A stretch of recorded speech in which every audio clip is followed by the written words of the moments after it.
তোমাদের বোটানি বইয়ের সপ্তম অধ্যায় নগ্নবীজী ও আবৃতবীজী উদ্ভিদ পড়তে গেলে সেইখানে কিন্তু ইম্পর্ট্যান্ট একটা টপিক ছিল পোয়েসি এবং মালভেসি গোত্রের বৈশিষ্ট্য। তো আজকে আমি পোয়েসি গোত্রের বৈশিষ্ট্য তোমাদেরকে দেখাবো।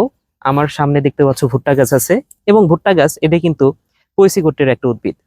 তো পোয়েসি গোত্রের বেশ কিছু বৈশিষ্ট্য আমরা জাস্ট গাছটার দিকে তাকাইলেই বুঝতে পারি।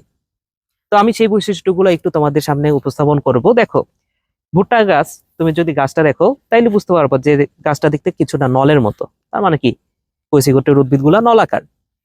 দেন এর আগের একটা ভিডিওতে আমি দেখিয়েছি পাতার এই যে এই অংশটা, এটাকে বলা হচ্ছে লিগিউল। সো পাতা লিগিউল যুক্ত।